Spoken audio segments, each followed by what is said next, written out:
Welcome back to the second half hour of the Factor Uncensored. Scary statistics about gun violence in America tonight. More than half of the people in this country have been personally affected by it. This is according to new research from the Kaiser Foundation. It shows 54% of adults have direct connection to gun violence, or someone in their family has. That's almost 1 in 5 people in this country. Let's talk about it. Joining me now here on the Factor Uncensored, the CEO of Crime Stoppers Houston, Rania Macarius, and gang expert Reginald O.G. Juan Gordon, and Sean Lacey, who has lost a relative to gun violence. So Sean, let's start with you. First of all, when you get that call, when you get that news, what is that like? It was flooring. I had just gotten off of duty. I'm a former police officer. I was still in uniform when Harris County Homicide pulled up to my house. I looked at the vehicle because I know the vehicle.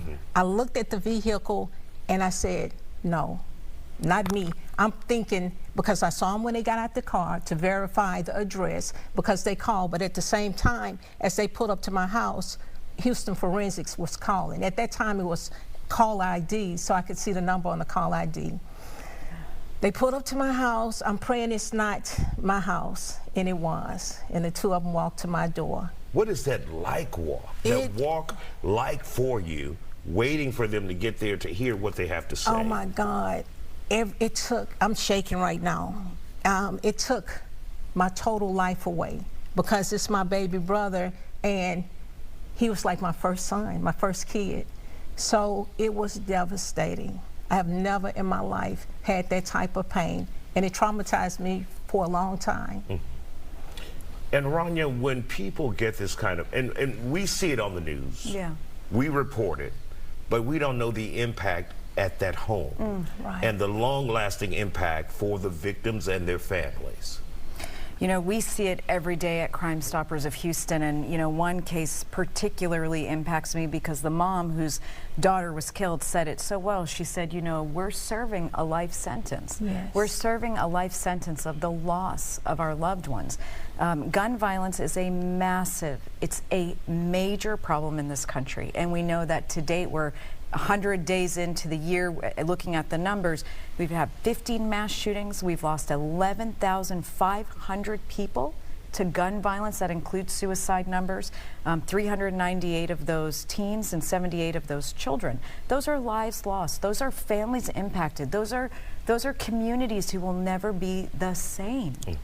And we as a community have to stand up and do something about this. And there's so much loud noise from the politicians saying it's this or it's that. And we're not really dealing with the issue. We're just kicking the can down the road. Reginald, you have tried, and you've been on this show for many years, and you've tried to get the word out about gun violence in the community, and still people are not listening. Well, as I've been doing this work this is my 40th year doing this kind of work, from the prison system to the street. And I'm gonna say this here, as a young person at the age of 16 that felt like at that time, due to my own lack of self-esteem, I felt like I had to pack a gun because I was really not in love with who I was. The biggest enemy was me. So therefore, when I had a problem, when I felt that a gun made me feel like I was 10 feet tall, 800 pounds, and bulletproof. It gave me what I feel a self-esteem, and it motivated me because I was lacking my own self-esteem and the personal connection with the men in my community. And I'm gonna say this here, that the young men is what we have to deal with, and getting back into the families, being back into the schools. We got to take over this. We got to really step outside the box and really look at this issue outside the box. We got to create a new way of how we deal with gun violence, especially from a family point of view. And I say this all the time.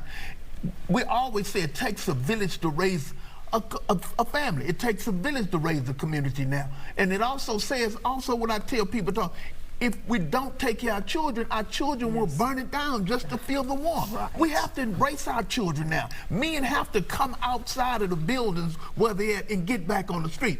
Some of the saddest things I've been dealing with the last couple of weeks is that a lot of men that come into my office, the pain that they're in, people are hurting, young men are hurting, and we have to create new models if they don't know how to get to somebody to release this pain. So we have to create new ways and new paradigms on how we get to the pain well-being of the young people, because hurt people hurt people. Yes. And for you, Reginald, you know, I was looking, and we had a guest on, Lydell Grant, who was released from prison, exonerated through DNA. But then this weekend, he got into a road rage incident and shot and killed a person. I'm trying to figure out where that, and we all think we're not capable of it, but where does that rage come from, where you're not even thinking where you can end another person's life by simply pulling the trigger over an accident? We have to be serious about what this thing, we play with this word trauma. And we don't know how deeply it affects men, black men specifically, because we have to constantly leave our house with a mask on, because we're afraid to deal with these things called feelings. We deal with feelings in aggressive ways. And until we figure out how do we get psychologists, therapists, people that men can relate to let go some of that anger.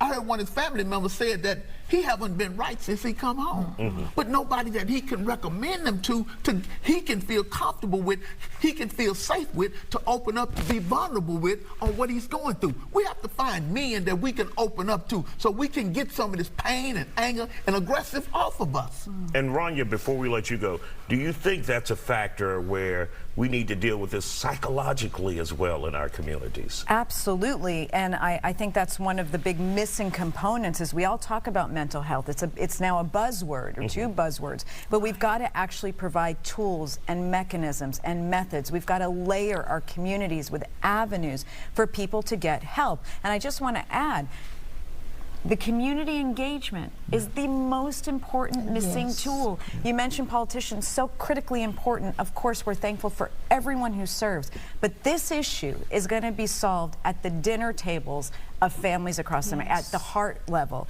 Communities engaged, reporting when they see something or hear something, and reaching out to people who they know are in distress and in need. All right, we want to thank you all. And Sean, thank you for sharing your story with us here.